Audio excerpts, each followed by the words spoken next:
오늘의 말씀은 마태복음 23장 9절에서 12절 말씀입니다. 땅에 있는 자를 아버지라 하지 말라. 너희의 아버지는 한 분이시니 곧 하늘에 계신 이시니라. 또한 지도자라 칭함을 받지 말라. 너희의 지도자는 한 분이시니 곧 그리스도시니라. 너희 중에 큰 자는 너희를 섬기는 자가 되어야 하리라.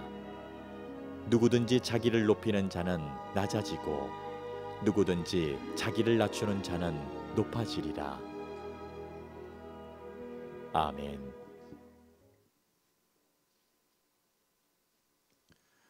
우리 광교 꿈의 교회 10주년 축하하는 주일 예배 오신 여러분 진심으로 환영합니다. 벌써 10년이 됐다 보니까 저도 깜짝 놀랐어요.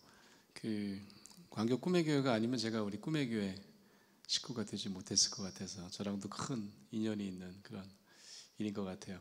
제가 우리 김학중 목사님이랑 오랫동안 사귀었는데 교회를 옮기라고 이렇게 저 같은 이제 학교에서 사역하는 사람들은 어느 교회를 이렇게 소속을 해야 돼요. 감리교는 소속 목사 이렇게 얘기를 하는데 제가 창천교회라고요. 연세대학교 바로 앞에 있는 교회인데 우리 감리교 어른이신 박춘하 감독님이 섬기시는 교회였는데 제가 그때 거기에서 이제 교수들이 많아요. 그 교회가. 그래서 교수 속을 만들었어요. 이 박춘하 감독님이.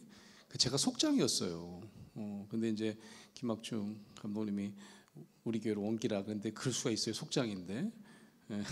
그래서 못하다가 한 12년 전에 2010년에 제가 이제 미국에 연구년을 받아서 1년 동안 가 있지도 못하는 한 8개월 가 있었는데 이제 창천교회를 떠났다가 그래서 이제 미국서 있다가 이제 다시 돌아오는 그 주에 어쩐 일인지 내가 기억이 잘 안 나요. 우리 김학중 목사님 오라고 그런 건지 제가 그냥 온 건지 그 안산 꿈의 교회 제가 이제 미국에서 이제 돌아와서 1년 만에 돌아와서 예배를 보러 갔어요. 근데 그 주가 우리 김학중 목사님이 이 광교 꿈의 교회 비전 선포하는 날이더라고. 알고 간 게 아닌데 그래가지고 선포하시고 이제 1년 후에 이제 광교 성전을 지으려고 한다라고 하시고 얼떨결에 쫓아봤어요. 여기 한번 와보게 이제 같이 가보자 그러셔가지고 그래가지고 그 다음부터 얘기하시더라고. 일로 와야 된다. 하나님의 인도하심이다. 근데 저도 그렇게 생각해요. 지금 생각해보면 하나님의 인도하심이라는 생각이 들고요. 오늘은 또 11월 첫째 주예요. 11월 첫째 주가 어떤 주일이냐면 교회력을 쓰는 교회들이 있습니다. 이게 뭐 가톨릭 교회, 성공회, 미국에는 이제 감리교회도 미국 연합감리교회도 이 교회력을 써요. 교회력에 따라서 설교를 하는데 11월 첫째 주는 모든 성인의 날, 모든 성인 주일 이렇게 얘기를 해요. 그 성인이라는 게 이제 어른이 아니고 거룩한 사람, All Saints Sunday 뭐 그렇게 얘기를 하는데요. 제가 지난주 내내 이제 뭐 여러 기자들한테 전화를 받았는데 그 중에 이제 기독교 기자, 신문 기자들이 할로윈에 대해서 비판하는 이제 기독교인들 또 뭐 혹은 목회자들이 있는데 할로윈을 우리가 어떻게 이해해야 되냐 이렇게 물어보시는 분들이 꽤 많으시더라고요. 그래서 이 모든 성인의 날이 할로윈과 연결이 돼 있어서 제가 잠깐 소개를 한번 해보려고 그래요. 할로윈 행사에 대해서 최근에 이런 큰 참사를 경험하면서 기독교 내 비판적인 시각이 있는 게 사실이죠. 아시다시피 이거는 북유럽이라든지 미국에서는 아주 큰 축제로 지켜지는 날인데 당연히 뭐 예수님 오시기 훨씬 전에 한 500년 전에 기원전 500년경에 영국의 아일랜드 켈트족이라고 하는 쪽의 어떤 풍습이었다는 거죠. 뭐 사마이 축제 이런 데서 유래했다는 거예요. 근데 이 켈트족의 좀 풍습을 좀 우리가 알아야지 이해가 되는데 켈트족은 새해가 우리처럼 1월 1일 날 시작하는 게 아니고 11월 1일 날 겨울이 시작되는 되게 추운 데인데요. 아일랜드가 그죠? 이 켈트족은 그래서 겨울이 시작된 11월 1일이 새해다. 새로운 해가 시작되는 날이다라고 믿었대요. 그래서 이제 그 켈트족은 사람이 죽어도 이 죽으면 영혼이 이제 빨리 이제 뭐 하늘나라로 가야 되는데 이 영혼이 1년 동안은 이 이승에 다른 사람의 몸에 기거한다고 믿었대요. 그런 다음에 1년 있다가 이제 하늘로 올라가는 거지. 그러니까 이제 한 해의 마지막 날이 몇 월 며칠이겠어요? 10월 31일인 거죠. 켈트 쪽에는 10월 31일에는 그 해에 죽은 사람들이 자기가 1년 동안 머물 사람들을 찾아다닌다는 거예요. 그러면 이제 살아있는 사람인데 그 죽은 사람의 영혼이 한 1년 동안 내 몸에 머무는 거죠. 이게 좋겠어요, 나쁘겠어요? 나쁘겠죠. 그래가지고 이제 사람들이 귀신 복장을 하고 집에서 이제 인난다는, 나도 죽은 사람이거든 뭐 이래갖고 이제 죽은 영혼이 나한테 못 들어오게 하려고, 그리고 이제 집안을 이렇게 불도 꺼놓고 컴컴하게 하는 뿐만 아니라 또 이제 차갑게 해놨대요. 차가우면 영혼들이 이렇게 뭐 도망간다고 믿었는지. 그래서 이제 귀신 복장하고 집안을 차갑게 만들고 죽은 자 영혼이 들어온 것을 막았다는 그런 풍습이 바로 이제 할로윈데이의 시작이었던 거죠. 그래서 이 현대는 이게 어떻게 축제가 됐냐?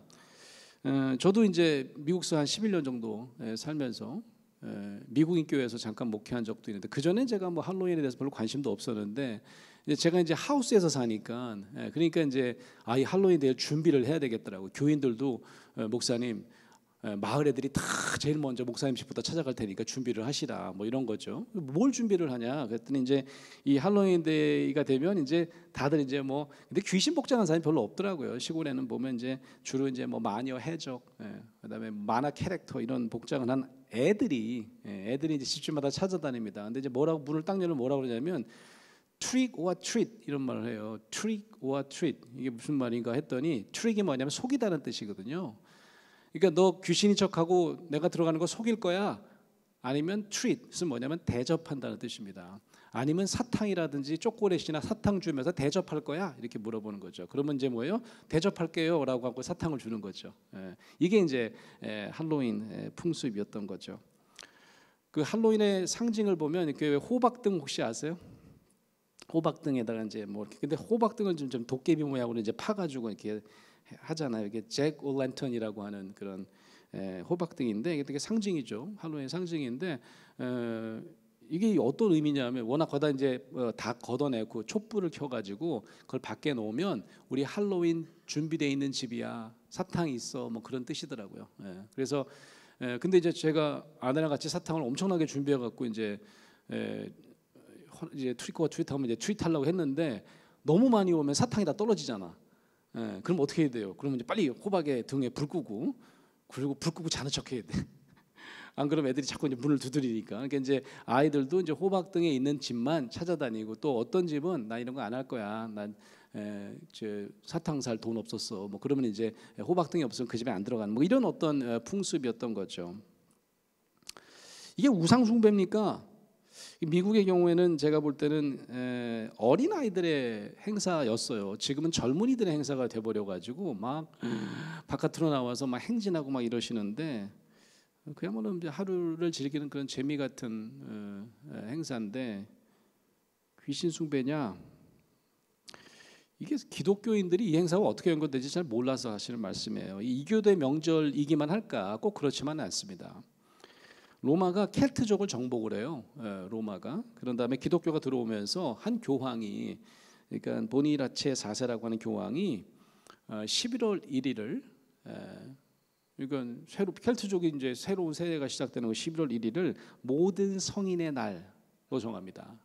거룩한 사람들의 날이라고 하는 뜻이죠. 그 영어는 뭐냐면 All Hallows Day였어요. 헬로우가 뭔지 아시죠? 이렇게 성인들에게 이렇게 동그란 걸 헬로우라고 하잖아요. All Hallows Day라고 하고, 그 전날은 뭐예요? 그러면 성인의 날 전야니까 All Hallows Eve입니다. 그죠? All Hallows Eve. 이 말이 훗날 지금 우리가 쓰는 할로윈이 됐다는 거죠.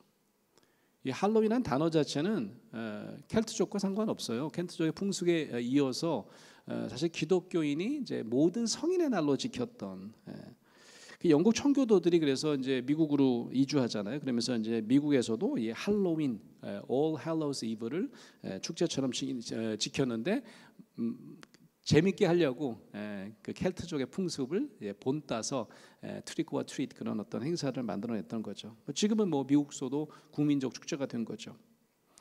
개신교는 그러면 이 성인의 날을 지키느냐? 뭐 가톨릭은 굉장히 중요한 대축일로 지내고요.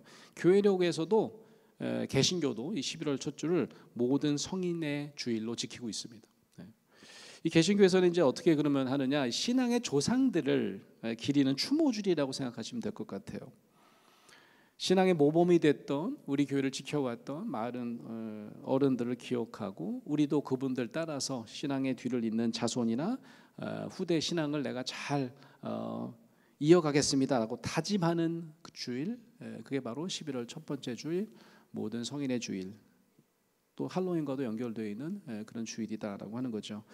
오늘 우리가 창립 10주년을 맞는데 꿈에게도 되게 의미 있는 그런 주일에 우리 창립 주일을 맞는 것 같아요. 그래서 우리가 신앙의 선조를 기억할 뿐만 아니라 우리도 이런 신앙의 유산을 잘 우리 자녀에게 물려줄 거야 라고 하는 의미가 담겨 있다고 보면 좋을 것 같아요.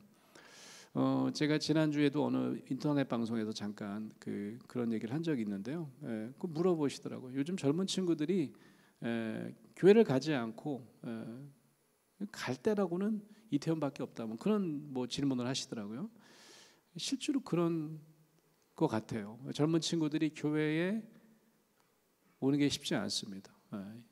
왜 그럴까? 우리가 고민하면서 우리가 또 다른 10년을 준비하고 새로운 미래 세대가 우리 광교 꿈의 교회를 찾을 수 있는 교회를 만들어가는 것이 중요하지 않을까 싶습니다. 최근에 이제 카톨릭 교회 보면 이제 추기경 한 명이 더 생겼다는 소문 혹시 들으셨죠? 예, 되게 훌륭한 분이시더라고요. 그래서 이제 로마 교황청에서 일하시는 그런 추경이 한 분 더 생기셨는데 이런 농담이 있어요. 원래 유대교랑 또 기독교는 또 은근히 또 텐션이 있잖아요. 그래서 유대교 랍비가 카톨릭 신부님에게 물었대요. 그래서 당신은 그 성직이 지금 이제 일반 신부인데 진급을 하실 수 있습니까? 그랬더니 네, 진급할 수 있습니다. 그럼 다음이 뭡니까? 주교입니다. 주교 다음엔 뭐죠? 대주교죠. 그 다음에는요, 뭐 추기경이죠. 그 다음은요, 그 다음은 교황이죠. 그 다음은요, 그 다음은 없죠. 그래서 그 다음 아마 예수 그리스도 아닐까요? 근데 그분이 내가 될 수는 없잖아요. 이렇게 얘기했다는 거죠. 그랬더니 이제 씩 웃으면서 그 랍비가 그래요? 우린 가능한데요. 예수님은 바로 우리 유대교 출신 수많은 아이들 중에 하나에 불과한데요. 이런 얘기를 했다는 거죠. 역사적으로는 되게 틀림없는 이야기예요. 우리 그 유대교에서는 구약 신앙을 우리가 똑같이 믿지만 예수는 구세주이기보다는 수많은 그냥 유대교의 아이들 중에 한 명이라고 보는 거죠. 왜냐하면 예수님 분명히 유대 혈통을 가진 유대교도였기 때문입니다. 역사적으로 이런 텐션을 가지게 된 데는 사실 오해가 좀 있어요. 그게 뭐냐면 예수님이 유대교 자체를 굉장히 거부하셨다, 그리고 비판하셨다라고 이해하는 경우가 다반사입니다. 우리 기독교인들도 그래요. 그 유대교를 되게 싫어하셨다. 유대교도였어요, 예수님은 그때 당시에. 그때는 기독교라는 게 있지도 않았을 때니까. 이게 과연 그럴까? 그렇지 않다는 겁니다. 왜냐하면 그런 오해가 이제 나올 법한 이유는 있어요. 왜냐하면 예수님이 자꾸 바리새인을 비판한다 그러죠. 그죠? 바리새인을 비판합니다. 바리새인은 뭐 뿔난 사람입니까? 그럼 그렇지 않습니다. 바리새인은 당시 어떤 사람이었는가? 유대교의 영웅들이에요. 유대교의 의인 취급받던 그런 사람들이었습니다. 지도자급 인사들이었습니다. 우리로 따지면 꽤 유명한 지금 목사님들이 다 여기 속한다 볼 수 있는 거죠. 예수님이 그러면 모든 바리새인을 싸잡아서 비판하셨냐? 그것도 큰 오산입니다.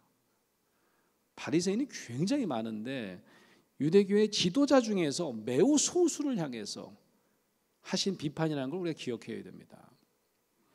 예수님은 특히 당시에 이 하나님에 대한 어떤 바리새인들의 신앙, 굉장히 순수한 열정적인 신앙, 즉 유대교라는 그 종교성 자체에 대해서는 단 한 번도 비판하신 적이 없어요. 그런 게 아니고 일부 이 바리새인들이 하는 어떤 하나님의 영광을 가리는 일에 대해서 혹독한 비판을 하셨다는 거죠. 그래서 사실 이 예수님께서 당시에 하셨던 바리새인, 특히 그 지도자에 대한 비판은 오늘날 우리 시대에 모든 종교, 특히 우리 기독교, 개신교 종교자들, 종교 지도자들, 또 우리 평신도 지도자들을 향해서 하신 비판일 수도 있다라고 우리가 연결해서 생각해 봐야 된다는 말씀입니다. 오늘 본문 말씀대로라면 이런 표현이 나와요. 모든 행위를 보이고자 하여 하는, 중심으로 하는 게 아니고요, 누군가에게 보여주고자 해서 하는 우리 종교 지도자들에게 하시는 말씀으로 이 말씀을 이렇게 우리가 잘 이해해야 될 것 같은데 이런 얘기가 나옵니다. 너희는 랍비라 칭함을 받지 마라. 랍비는 아시다시피 당시의 선생님입니다. 그럼 이걸 현대 버전으로 풀어서 말하면 너희는 목사라 칭함을 받지 말라. 너희는 장로라 칭함을 받지 말라. 너희는 권사나 집사란 칭함을 받지 말라. 그 이유가 뭘까요? 지도자라 칭함을 받지 말라까지 얘기를 하시고 너희 지도자는 하나이니 곧 그리스도니라 이런 말씀을 하십니다. 좀 이해하기가 어려워요. 예를 들면 그러면 목사, 장로, 권사, 박사, 교수 이런 거 다 지도자로 살지 말란 얘기인가요? 그럼 저는 어떻게 해야 되죠? 여러분이 저한테 목사라고 부르지 마세요. 뭐라고 교수라고도 부르지 마세요. 이래야 되는 거예요? 문제는 지도자로 사는 일이 지도자의 권위를 드러내는 일이면 안 된다는 말씀입니다. 자신의 권위를 드러내면서 그리스도를 가리우는 사람들이 너무 많더라라고 하는 겁니다. 여러분 지도자로 살게 되면 자연스럽게 힘과 명예가 따라오는 법입니다. 이건 자동이에요. 목사님들 이런 얘기를 하잖아요. 그럼 이제 특히 좀 조그만한 교회 목사님은 제가 무슨 우리 교회에서 저는 힘 없어요. 그런 분들 많아요. 그럼 제가 그 목사님께 그래요. Really? 정말요? 제가 한번 실험 한번 교회 가서 한번 해보실래요? 무슨 실험이요? 아니 힘이 있는지 없는지 제가 알려드릴게요. 어떤 실험인데요? 다음 주에 교회 가서 여러분 전부 다 일어나시기 바랍니다. 이렇게 얘기하면 아마 연세 드신 분 잘 일어나기도 힘든데 막 일어나시려고 하실 거예요. 그게 목사님 힘이 있다는 증거입니다. 자연스러운 권위도 있어요. 자연스러운 권위는 제가 이제 어느 시골 미국 마을에서 이제 목회를 하는데 이제 신방을 가는데 이제 저는 이제 미국서 목회를 한 게 아니라 한국서 목회를 했으니까 이제 그런 기억이 있는 거죠. 신방 갈 때 우리가 목사님 혼자 가요? 때로 가요? 여러 명이 같이 가잖아요. 그래서 이제 저도 신방 팀을 만든 거야. 되게 어색해하더라고. 목사 혼자 그냥 병원 가는 게 아니고 때로 간다고 여러 명이 간다고 그래서 이제 신방 팀을 조직했어요. 그러니까 신방 이렇게 정말 교인들이 좋아하시는 분들로 한 30명 조직을 해가지고 병원 신방을 가면 같이 갑니다. 같이 가요. 또 제가 이제 노림수가 있는 거죠. 나 혼자 가면 영어로 말을 많이 해야 되는데 영어도 잘 안 되는데 제가 이제 미국인 회중이랑 했으니까 근데 이제 교인이랑 같이 가면 교인들이 많이 떠들잖아. 그러니까 나 좀 가만히 있으면 돼. 끝날 때 기도 한번 해주시라고 그때 기도나 하지. 나는 이렇게 말 많이 하는 거 힘드니까. 같이 가면 좀 좋더라고요. 근데 항상 교인이랑 같이 가잖아요. 제가 맨 마지막에 등장했어요. 교인들이 먼저 들어가라 그러고 제가 그때 내가 젊었을 때니까 맨 끝에 제가 들어갔는데 한 번도 예외가 없어요. 교인이 이제 한 명 들어가잖아요. 그러면 이제 병원에서 누워서 아파서 누워 있는 분들이 다들 눈이 번쩍 뛰어갖고 어떻게 왔냐고 막 그렇게 막 몸을 일으키고 막 그래요. 그래서 한 명, 두 명, 세 명, 너도 오셨냐고, 너도 왔냐고 막 그러다가 제가 딱 등장하잖아요. 제가 등장하면 닭똥 같은 눈물 흘립니다. 한 번도 예외가 없더라고요. 목사님이 오셨냐는 거예요. 그래 눈물을 막 뚝뚝뚝 흘려요. 저는 굉장히 다른 사람 같이 생각하시더라고. 제가 깜짝 놀랐어요. 그때 정말 영어도 잘 못하고 젊은 많은 목사지만 그분이 나를 어떻게 이해하는 걸까? 제가 그때 그런 느낌을 많이 받았거든요. 목사를 보자마자 눈물 지었던 어떤 교인은 아마 인간 권수용이기보다는 목사님을 통해서 내가 하나님을 느끼는 그런 통로처럼 여겼던 것 같아요. 문제는 여러분 이런 권위가 정말 위로부터 하나님이 주시는 은혜로 또 선물처럼 주시는 권위냐 아니면 내가 억지로 내가 내 자신을 스스로 드러내서 세우려고 하는 힘과 권위냐가 다른 문제인 것 같아요.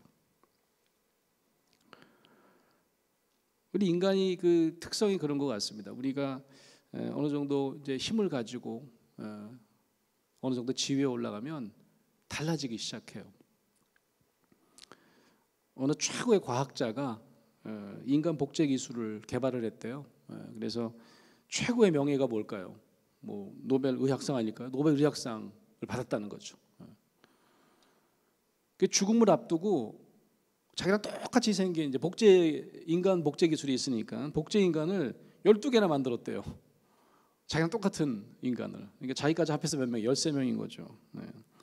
그래서 이제 죽을 때가 다 돼서 이제 죽음의 사자가 이제 내려왔는데 다 똑같이 생기고 다 똑같이 생긴 거예요. 그러니까 누구를 데려갈지를 이제 모르는 거죠. 하늘로 데려가야 된다 한 명을 13명이 다 똑같이 생겨가지고 이제 그걸 노린 거지 과학자가.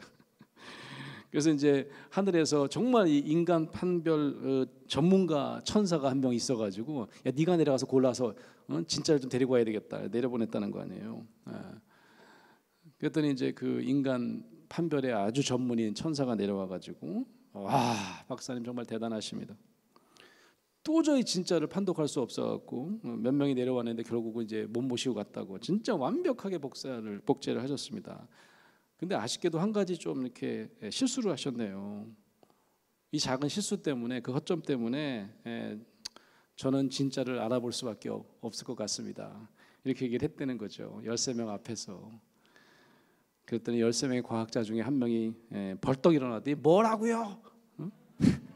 말도 안 되는 소리하고 완벽한 복제를 무슨 말씀이냐고 말이죠. 작은 허점이라는 게 도대체 뭡니까?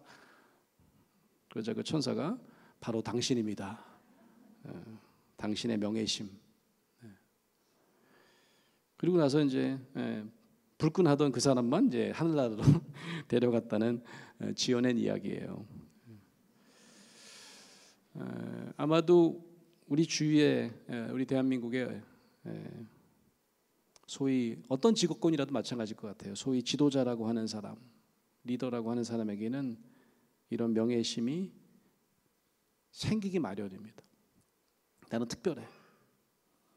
내가 아니면 안 될 거야. 종교적 지도자들에게도 예외는 없는 것 같아요. 종교 지도자들에게도 자신이 하는 일에 강조점을 두고 특별한 권위를 스스로 부여하려고 하는 지도자들이 있을 수 있습니다. 그런데 그런 권위를 세우기 위해서 하는 행동은 결국 뭐가 제일 큰 문제냐면 결국 하나님을 보지 못하도록 막는 치명적인 실수를 낳는다는 것입니다. 그래서 다른 일반 지도자와는 달라요. 종교 지도자들은 다른 사람으로 하여금 하나님을 보지 못하도록 그게 가장 큰 치명적인 문제다라고 하는 겁니다. 누구나 이제 지도자가 되면 힘을 좀 나눠줘야 되는데 그래도 힘을 가지고 군림할 수밖에 없는 그런 구조가 될 수밖에 없는 것 같아요. 이 가정이나 국가나 역사를 보면 뭐 종교도 마찬가지예요. 중세 이후에 거의 최근까지 모든 게 다 계급 구조입니다. 이게 하강 구조예요. 그래서 뭐 가정에는 왕이 누구예요? 뭐 지금은 아니지만 지금은 뭐 아버지가 가부장이 가정의 왕이라 그러면 그냥 찬성 못하는 남성들 많을 거예요. 집에서 힘들게 사시는 남성들이 많아갖고. 근데 어쨌든 옛날에 그랬잖아요. 가부장, 국가에는 왕, 그죠? 종교에는 그 수장이 교황, 아까 얘기한 대로 한 명씩입니다. 그리고 그 아래는 그 힘에 의해서 지배되는 구조였어요. 이런 구조에서는 절대적인 힘이 맨 꼭대기에 있는 지도자에게 생기는 법입니다. 그건 어쩔 수가 없어요. 그래서 오랫동안 어떤 가부장 제도가 모든 나라에 팽배했던 이유도 그런 거죠. 아버지가 동일한 힘을 소유해왔던 것이 사실입니다. 제가 자주 들은 예인데 영국의 이 빅토리아 시대라는 시대가 있었대요. 빅토리아 시대. 그게 빅토리아 여왕이 통치하던 시대입니다. 꽤 길었어요. 1837년부터 1901년까지의 기간을 말합니다. 이때 바로 이제 영국에서 역사에서 산업혁명이 일어나고 경제발전이 일어났던 정말 최고조로 영국이 잘 살았던 대영 제국의 절정기 이렇게 얘기를 합니다. 근데 그때 기록을 보잖아요. 재미있는 기록이 있더라고요. 그때 특별한 가족 제도의 특징이 생겨났대요. 가족 제도의 특징이 뭐냐면 엄청나게 애를 많이 낳는 거예요. 다산 시대를 열었다는 거예요. 그러니까 뭐 3명, 4명 요 정도가 아니라 거의 뭐 7, 8명 정말 힘 있는 사람은 한 타스 뭐 12명 정도 낳는 게 또 기본이었다고 합니다. 이런 대가족을 어떻게 돌보는지는 아무도 알려주지 않는데 뭘 과시한 거예요? 나는 12명도 키울 수 있어. 난 돈이 엄청 많았기 때문에 나는 아이들 한 20명도 기를 수 있어. 막 이런 거였다는 거죠. 그래서 아이를 어떻게 키우느냐, 오직 한 가지 원칙만 존재했다고 합니다. 역사서에 보면 그거는 뭐 strict discipline 하나밖에 없었다. 엄격한 훈육밖에 없었다라고 하는 겁니다. 엄격한 훈육. 그럼 이런 엄격한 훈육을 담당하는 사람 누굴까요? 아버지입니다. 가끔 옛날 그때 영화 보시면요, 아버지가 말을 타고 다녀서 그런 복장인지 모르겠지만 살짝 군복 같은 거 입고 다녀요.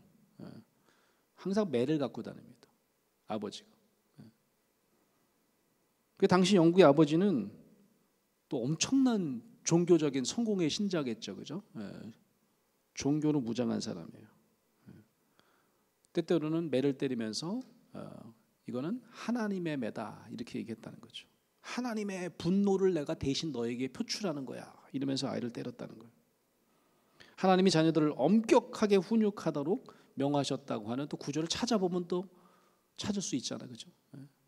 자녀를 엄격하게 훈육하라고 하는 말씀이 자녀들은 내 아비와 어미에게 순종하라. 이걸 어떻게 얘기를 하는 거예요? 안 그러면 매 맞는다. 이렇게 해석하면서 말씀을 이해했다는 거죠. 저랑 같은 시대 혹시 영어 공부하셨던 분들이 옛날에 영어 속담 많이 외우지 않았어요? 우리 옛날에 영어 속담.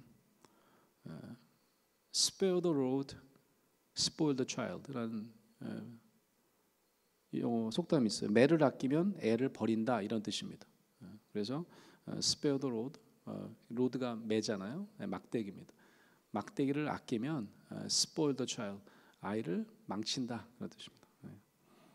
이게 바로 그 시대의 산물이라는 거죠. 그 시대의 이야기라는 겁니다. 당시 아이들이 받는 종교적 메시지는 어떤 걸까요? 부모가 내게 매를 드는 이유는 하나님께서 원하시는 일이기 때문이고 하나님이 나를 벌하신다. 지금 연구할 수가 없지만 저는 그게 되게 궁금해요. 그 시대의 아이들이 가지는 하나님의 이미지는 어떤 것이었을까? 여러분, 우리는 어떤가요? 우리도 마찬가지 아닌가요?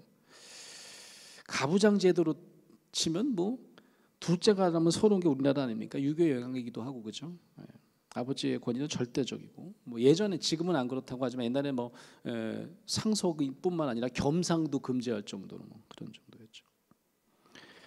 이 아버지 하나님 이렇게 우리가 부르니까 이 우리 한국 사회에서는 초기의 개신교 선교사들이 야, 이거 되게 좋다. 아버지에 대한 어떤 강력한 권위를 인정하는 민족이니까 그래서 하나님보다 아버지를 더 많이 강조했던 거죠. 그래서 처음에 이제 가톨릭 선교사가 왔을 때는 하나님을 뭐라고 그랬어요? 천부라고 했습니다. 천부, 천부, 하늘에 있는 아버지. 여기 지상에도 아버지가 있지? 오케이, 그렇지만 저 하늘에도 있어. 이렇게 소개한 거죠. 그래서 절대적인 힘과 권위를 상상하게 만드는 것이 굉장히 유리했던 민족이 바로 우리였던 것 같아요. 그래서 그 이후로는 또 전도 구호가 또 그런 어떤 아버지의 이미지를 또 강조하게 딱 줬습니다. 예수 천당, 불신 지옥. 그러니까 하나님의 힘은 잘못하면 지옥 보내 심판하고 훈육하고 엄한 아버지 이미지로 이해하게 되는 경우가 지난 우리 가톨릭 선교 역사일 뿐만 아니라 개신교 선교 역사에 면면이 흐르고 있다라고 해도 과언이 아닙니다. 종교적 지도자가 이런 어떤 하나님의 권위를 자신의 권위처럼 생각하고 하나님이 벌하시는 거야, 훈육하시는 거야, 심판하시는 거야 라고 하는 일에만 집중한다면 그건 결코 하나님의 방식이 아닌 것을 오늘 본문은 우리에게 엄중히 경고하고 있습니다. 오늘날 한국에서도 이런 왜곡된 하나님의 이미지를 줄 만큼 잘못된 권위와 힘을 악용하는 종교 지도자들이 너무 많은 것 같아요. 저는 그게 너무 안타까워요. 사회적 재난이 발생하면 그 사회적 재난을 입은 피해자들을 위로하고 그분들이 딴 데 가지 않아도 이 종교 공동체는 위로받고 그래야 되는데 종교 공동체가 엄청나게 공격적인 메시지를 던지는, 너무 안타까운 거죠. 오늘 본문 23장 3절에서 4절에 보면요, 우리가 읽지는 않았지만 이런 말씀이 나옵니다.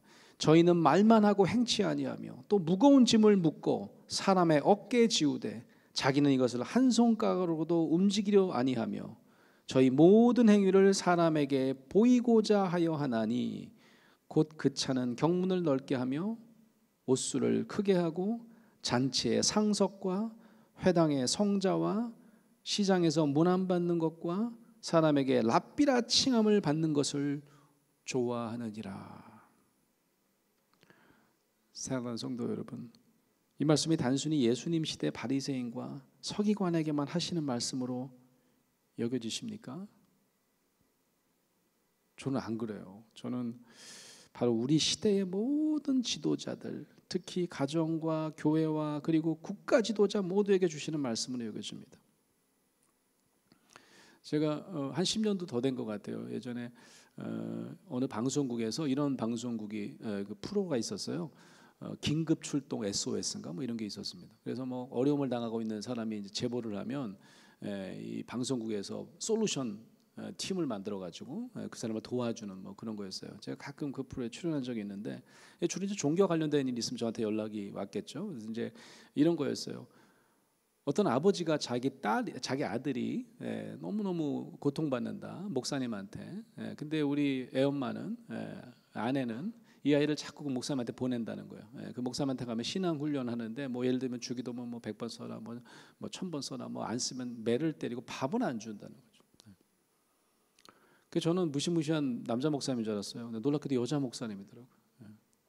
그래서 뭐 저나 또 뭐 정신과 선생님도 계셨던 것 같고 또 변호사도 한 분 있었던 것 같은데 그 솔루션 팀에 이거는 뭐 명백한 아동 학대다. 밥을 안 먹이고 아이가 그러니까. 그 방송이 시작되자마자 이 목사님이 갑자기 이제 사라지셨어요. 행방불명되셨어요. 그래갖고 이제 방송 이제 마무리는 이제 그분 처벌하거나 그렇게까지는 가지 않았는데, 근데 이제 나중에 그 출연했던 아버지가 저한테 연락이 왔어요. 그래서 우리 아이 좀 도와달라고. 아이가 너무너무 힘들어한대요. 그 아이를 만났어요. 그 아이가 뭐라 그러냐면 하나님한테 벌 받을 거래요. 자기가 목사님을 힘들게 했기 때문에 목사님이 이렇게 갑자기 도망가셨고 엄마도 또 막 목사님이랑 같이 사라진 거예요. 그래서 이 아이에게 가장 중요한 건 뭐예요? 자기가 받은 상처보다 더 중요한 게 뭐냐면 하나님께 벌 받을 것 같다고 벌벌벌 떠는 거예요. 그래서 이 아이와 또 그 아버지 또 이 아이의 또 형제까지 오랫동안 제가 섬겼던 연세대학교 센터에서 놀이치료라든지 회복의 기간을 갖고 아이가 회복되는 걸 지켜본 적도 있어요. 이제 우리가 10주년을 맞는 우리 광교 꿈의 교회는 어떤 평신도 지도자, 어떤 우리 지도자를 만들어내는 교회가 되어야 될까요? 정신분석자 칼 융이라고 하는 사람이 있는데 그분이 이제 여러분이 아시기로는 굉장히 종교에 대해서 친근한 프로이드의 제자였지만 프로이드는 종교에 대해서 좀 대적하는 사람이었다면 이 사람 되게 종교가 친근한 사람이라고 우리가 알고 있어요. 그분이 얘기했던 얘기 중에 저와 여러분에게 뼈아픈 이야기를 남긴 적이 있어서 제가 한번 소개해 볼게요. 그분이 이런 얘기를 합니다. 제도적 종교의 가장 중요한 기능 중 하나는 사람들로 하여금 하나님에 대하여 직접적으로 체험하지 못하도록 사람들을 막는 역할이다. 야, 이거 엄청나게 아이러니하죠. 제도적인 종교에 가면 하나님에 대해서 직접적으로 체험하지 못하도록 보호하고 막는 역할을 하는데 그게 제일 중요한 역할이래. 정말 불편한 진실을 얘기하고 있는 것 같아요. 요즘 제도적인 종교, 교회 가면 내가 너무 이상한 사람이 되는 것 같아갖고 비상식적인 얘기만 하는 것 같아갖고 교회를 못 갈 것 같아요라고 하는 젊은 친구들 하는 얘기가 사실은 너무 시대에 뒤떨어진 얘기를 하고 있고 종교적 권위를 내세워서 정말 딴 세상 같은 이야기를 하고 있어서 도저히 갈 수가 없다. 더 안타까운 건 뭐냐면 이 친구들이 정말 하나님을 원하고 만나고 개인적으로 친밀하게 교제하고 싶은데 그런데 제도적 종교에 들어가면 그걸 오히려 하기 힘들어져서 교회를 나오지 못한다고 하면 정말 우리가 바뀌어야 되는. 최근에 제가 이번 주에 어느 방송에 나왔더니 그런 말씀 하시더라고요. 실제로 이번 주에 비기독교인들이 굉장히 걱정을 많이 했대요, 교회에 대해서. 왜요? 그랬더니 혹시 세월회 때처럼 이상한 설교하시는 설교 목사님들이 많으면 나라가 어지러워지니까 우리가 언제부턴가 비기독교인들이 걱정하는 교회들이 많이 생겼다라고 하는 거죠. 이때때로 이 비상식적인 교리적인 메시지는 하나님의 은혜를 체험하는데 방해를 하더라라고 하는 겁니다. 지금 한국교회 현실이지 않나 싶어요. 이게 정치인인지 종교지도자인지 모르는 사람들이 자기 힘과 영향력을 내세우는데 자신의 권위를 사용하기 때문에 실제로 많은 사람들이 하나님과의 깊은 교제를 하는 것을 결국 힘들어하더라라고 하는 형국입니다. 저는 이런 종교지도자들은 두 가지 우상을 만들어낸다고 생각해요. 첫 번째는 자기 자신을 우상으로 만들어냅니다. 어떤 분은 그럴까? 내가 무슨 우상이라 날 섬기라고 그랬다고 난 그런 적 없는데요. 그런데 여러분 한번 생각해 보시기 바랍니다. 종교심리학이라고 하는 학문이 있는데요. 그 학문에서는 회심을 되게 연구를 많이 했어요. 어떤 사람이 종교신앙을 가지게 되든가, 어떤 사람이 불교 신자가 기독교인이 되고, 기독교 신자가 카톨릭이 되고, 그런 걸 연구를 많이 했어요. 요즘에 제일 많이 하는 연구가 뭐냐면 카운터 컨버전이라고요. 역회심이라고 합니다. 역회심, 반회심. 종교적인 신앙을 가졌다가 버리는 사람들이 더 많더라는 거죠. 그걸 연구를 해요, 요즘에는. 근데 연구해 보니까 너무 단순해요. 하나님이 싫어서 진리를 믿지 못해서 그런 게 아니더래요. 90%는 인간의 실망에서. 교회 갔더니 교회 지도자들 혹은 내 주위에 있는 동료 교인들, 이런 사람이 믿는 종교라면 나 안 믿겠어 라고 하면서 교회를 떠나가더라라고 하는 거죠. 마치 융의 말처럼 사람들로 하여금 이 교회 내에서 하나님을 직접적으로 체험하지 못하도록 하는 불상사가 발생되고 있다는 것이 바로 이제 교회를 떠나는 많은 사람들, 심지어는 내가 기독교 신앙을 내가 내 안으로 갖고 있는 것 같아. 근데 나 교회는 못 갈 것 같아. 그걸 뭐라 그래요 요즘에요? 가나안 성도라고 그러잖아요. 가나안 성도. 거꾸로 하면 안 나가라며 그게. 교회는 안 나가고 내가 조용히 그냥 혼자 하나님과 뜨겁게 교제하고 싶은데 그게 잘 되지 않습니다. 사실 교회가 필요한 것은 이 공동체 안에서 공동체가 함께 섬김의 공동체가 될 때 하나님의 섭리가 가장 이 교회 공동체를 통해서 일어났는데 그런 것들이 이제 어렵게 되는 거죠. 나를 우상으로 만들고 그럼 또 다른 우상은 뭘까요? 방금 얘기한 것처럼 하나님에 대한 왜곡된 우상을 만들고 많아요. 그래서 이게 엄청난 죄라고 하는 겁니다. 이 교회나 이런 데서 상처받은 분들, 이 지도자 때문에 교인들 때문에 교회를 떠났어요. 다른 교회 가서 신앙생활 잘할까요? 천만에요. 정작 무서운 사실은 이분들이요 인간만 싫은 게 아니라 하나님도 싫어지더라고요. 하나님에 대한 심각한 왜곡이 일어나더라는 거죠. 결국 심판자나 정죄자와 같은 왜곡된 이미지로 인해서 어느 교회에 가도 늘 하나님을 두려워할 뿐 친밀한 교제를 하지 못하더라는 것입니다. 오늘 본문을 통해서 그리스도께서는 우리에게 제시하는 지도자성은 너무나 유명하죠. 우리가 입이 닳도록 하는 얘기인데 바로 섬김입니다. 섬김. 11절 말씀이죠. 너희 중에 큰 자는 너희를 섬기는 자가 되어야 하리라. 누구든지 자기를 높이는 자는 낮아지고 누구든지 자기를 낮추는 자는 결국 높아지리라. 우리가 늘 고백하는 우리 예수 그리스도의 모습, 섬김의 본을 보여주신 모습이라고 우리가 늘 믿고 살지 않습니까? 근데요, 잘 생각해 보세요. 이 섬김의 리더란 말이 우리 거잖아요, 그죠? 기독교인 거잖아요. 엄청나게 많이 사용합니다, 사회 내에서. 제가 다녀보면요, 기업에도 얼마나 많이 쓰는지 몰라요. 비즈니스 현장에서도요, 섬김의 리더라는 데 굉장히 많이 합니다. 근데 어떻게 하는지 잘 몰라요. 어떻게 하는지 잘 몰라요. 통상 리더십은 뭐냐면 통솔력을 의미합니다. 그죠? 끌고 가는 힘이잖아요. 그래서 옛날에 우리가 카리스마 있는 리더를 이렇게 원했던 거예요. 끌고 가는 힘. 그래서 이순신, 세종대왕, 왕 아니면 장군 이런 분들 우리가 리더십이 있다고 생각했죠. 놀랍게도 세상이 바뀌었어요. MZ 세대들은 그런 걸 리더십이라고 생각하지 않더라는 거죠. 오히려 꼰대 기질이라고 생각하지. 나를 따르라 그러면 왜 따라야 되는데? 네가 뭔데? 이런 거죠. 요즘엔 뭐라고 그러냐면 재밌어요. 리더십 뭐라냐면 따라가게 만드는 힘이래요. 따라가게 만드는 힘. 따라가게 만드는 힘이 뭘까요? 예수님이 바로 그런 리더였어요. 대단한 권위나 힘을 막 자랑하고 내세웠던 분이 아니고 왠지 저분은 매력적이에요. 따라가게 되었어요. 무슨 묘한 매력이었을까요? 그게 과연 뭘까요? 제가 실제로 오늘 한 목사님에게 들었던 리더십에 대한 간증을 나누고 설교를 마치려고 합니다. 이분이 외국 대학에서 박사학위를 가진 목사님이에요. 근데 교수가 되고자 했지만 잘 되지 않아서 이제 본인이 개척을 했습니다. 개척을 해서 이제 목회를 시작하시는 거예요. 어느 주일날 보니까 간간히 이제 뭐 매주는 아니고 간간히 오는 누굴 만났는데 우리 알고 보니까 유명한 대학의 교수들라는 거죠.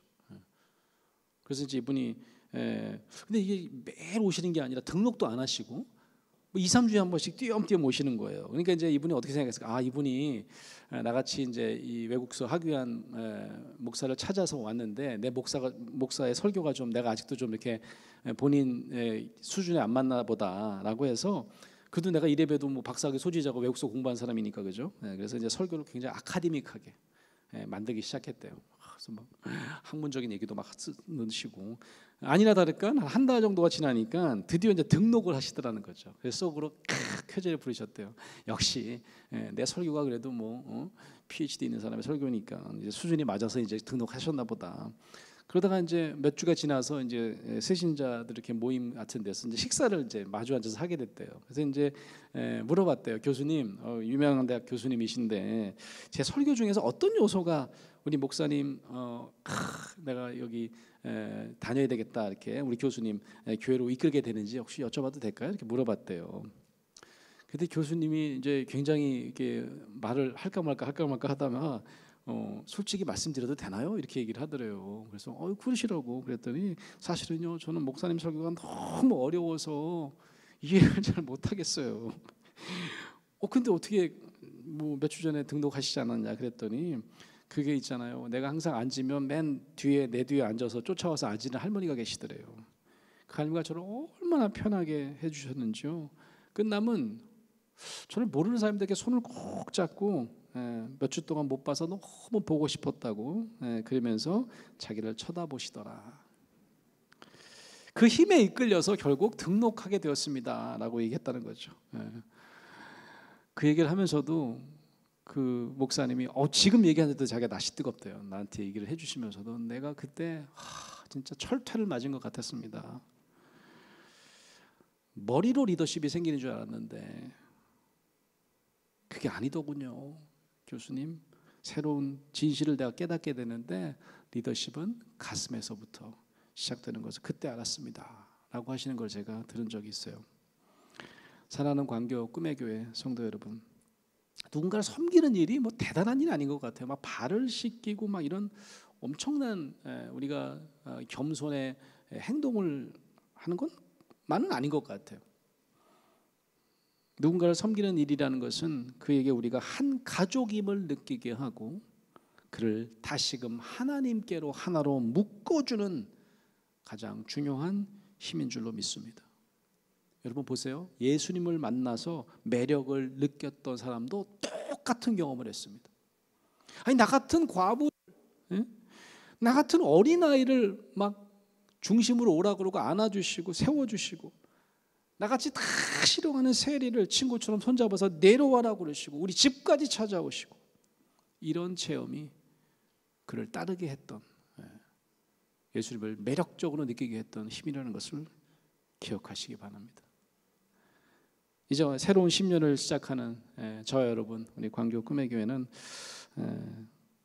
어떤 지도자를 세워야 할까요?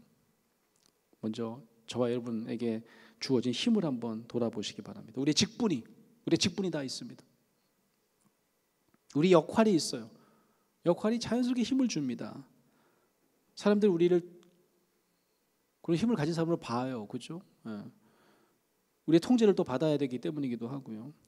하지만 그런 힘이 다른 사람을 떨쳐내는 일은 아닌지, 다른 사람을 가족처럼 연결시키지 못한다면 우리의 모습은 하나님을 가리는 우상으로 변질되고 맙니다. 현대 우상은요, 저는 금송아지 돌부처의 모습을 하지 않는다고 생각해요. 우리 자신이 얼마든지 신앙 공동체 내에서 우상이 될 수도 있다는 점을 기억하시기 바랍니다. 바로 우리의 모습을 통해서 사람들은 하나님의 모습을 봐요. 그런데 왜곡된 모습으로 오해하게 하면 안 되잖아요, 그죠? 우리가 세상적으로는 뭐 힘 있고 명예가 있다고 하더라도 교회에서는, 이 신앙 공동체에서는 우리 자신을, 우리를 자녀 삼아 주시는, 우리를 중심으로 품어 주시는 그런 그리스도의, 또 하나님의 따뜻함을 전하는 도구로 만드시기 바랍니다. 이게 바로 가장 단순한 섬김의 자세인 것 같아요. 그런 섬김을 통하여 우리 모두는, 우리 광교 꿈의 교회는 세상으로부터 높임을 받을 것이다 생각합니다. 오늘부터 그런 섬김으로 스스로 높아지는 것이 아니라 하나님의 은혜로 높아지는 광교 꿈의 교회를 만들어가는 저 여러분 되시기를 진심으로 축원드립니다.